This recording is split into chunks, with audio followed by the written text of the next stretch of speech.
Debut di Liga Inggris, Ole Romeni langsung dapatkan pujian pelatih Oxford United. Gary Rowett memberikan pujian atas debut Ole Romeni meski timnya hanya bermain imbang 0-0 di pekan ke-29 Championship. Ole masuk ke lapangan sebagai pemain pengganti pada menit ke-79 menggantikan Will Vaughan dan menunjukkan performa yang menjanjikan. Salah satu momen penting adalah ketika ia berhasil merebut bola dari kiper lawan dan hampir mencetak gol.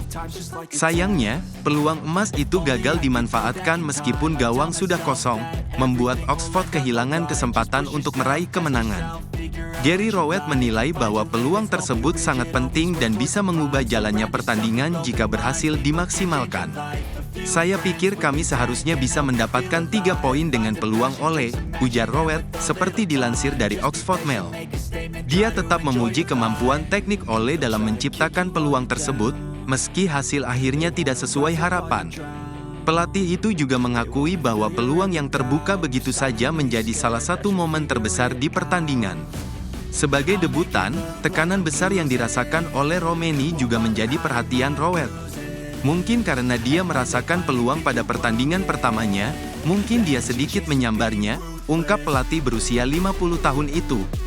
Rowett meyakini bahwa Ole memiliki potensi besar untuk tampil lebih baik dan memberikan dampak signifikan pada pertandingan-pertandingan berikutnya. Ia sangat tidak beruntung, tambahnya, sambil menegaskan bahwa sang pemain hanya perlu lebih tenang dalam mengambil keputusan. Secara keseluruhan, Rowett menilai permainan timnya cukup baik meski harus puas dengan hasil imbang. Laga tandang ini tetap menghasilkan 1 poin untuk Oxford, meskipun tren kemenangan beruntun mereka terhenti setelah sebelumnya mengalahkan Blackburn dan Luton. Saya pikir secara keseluruhan, ini adalah pertandingan yang sangat sulit. Kami menavigasinya dengan cukup baik tanpa ada tambahan ceri di atas kue, jelas Rowett. Oxford kini berada di posisi ke-15 klasemen sementara, dan sang pelatih berharap timnya segera kembali ke jalur kemenangan. Nyaman di posisi menyerang dan cinta lagu Indonesia Raya, Ragnar Oratmangun ungkap peran favorit dan kebanggaannya membela timnas. Ragnar Oratmangun berbicara mengenai posisi favoritnya saat bermain di lapangan, di mana ia lebih nyaman bermain menyerang. Hingga kini, Ragnar sudah 9 kali memperkuat timnas Indonesia, dengan debutnya berlangsung dalam laga melawan Vietnam pada putaran kedua kualifikasi Piala Dunia 2026. Pemain berusia 27 tahun tersebut langsung mencetak gol di pertandingan debutnya di Hanoi, membantu Indonesia meraih kemenangan 3-0. Di bawah kepemimpinan Shin Tae-yong, Ragnar selalu dipercaya sebagai starter. Selama bermain untuk timnas, Ragnar sering ditempatkan sebagai winger kiri dan sesekali menjadi penyerang. Namun, saat membela Dender di Liga Belgia, ia lebih sering beroperasi sebagai gelandang serang yang berada di belakang striker. Saya merasa nyaman bermain di berbagai posisi menyerang, terutama sebagai second striker karena saya suka menciptakan peluang. Saya juga senang bermain di posisi nomor 10 atau sebagai pemain sayap dengan kebebasan bergerak, ujar Ragnar, dikutip dari Kita Garuda.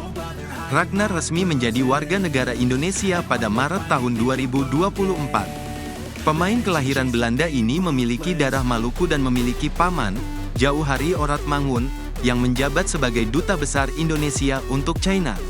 Saya cepat menghafal lagu Indonesia Raya. Menyanyikannya cukup mudah, karena saya memang menyukai lagu itu. Saya sering menyanyikannya di rumah, bahkan bersama istri saya. Kini, istri saya juga hafal lagu tersebut. Saya benar-benar menyukai lagu Indonesia Raya, ungkap Ragnar. Mereka terus mendatangkan pemain berkualitas. Respon media Vietnam terhadap naturalisasi timnas Indonesia. Kabar rencana PSSI mendatangkan 2 pemain keturunan, Ole Romeni dan Hairori Edewal, menjadi sorotan media Vietnam, Soha. Mereka menilai kehadiran 2 pemain diaspora asal Belanda ini akan memperkuat timnas Indonesia secara signifikan dan berpotensi menjadi ancaman besar bagi negara-negara Asia Tenggara, termasuk Vietnam. PSSI dan pelatih Patrick Kluivert telah membuat langkah besar yang bisa membawa perubahan besar bagi sepak bola Asia Tenggara, tulis Soha dalam artikelnya. Soha secara khusus mencatat bahwa strategi PSSI yang mengutamakan pemain berkualitas tinggi, terutama mereka yang berkarir di Eropa, menunjukkan keseriusan Indonesia dalam membangun tim bertaraf internasional. Media ini juga mengamati bahwa pemain yang dinaturalisasi oleh Indonesia selama ini memiliki reputasi cemerlang, termasuk dalam kategori Grade A.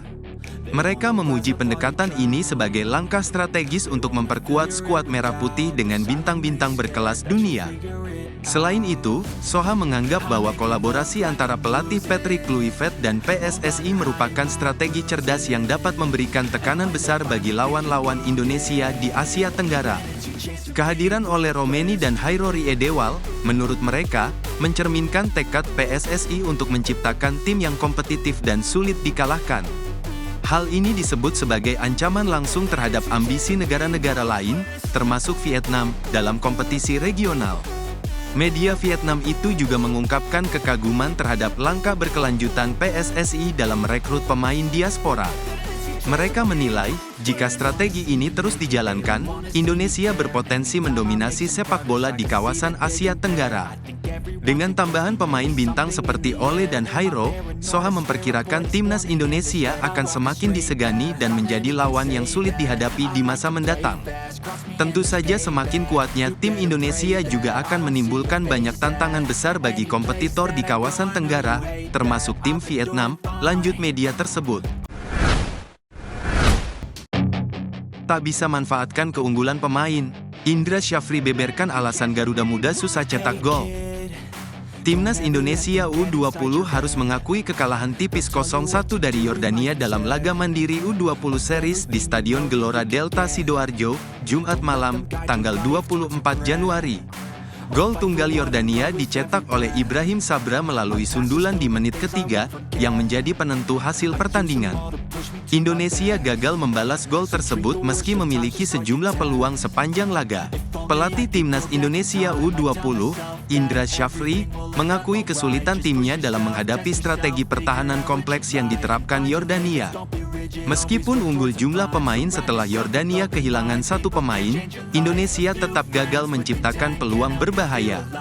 Kami perlu meningkatkan kemampuan dalam membongkar pertahanan kompleks lawan.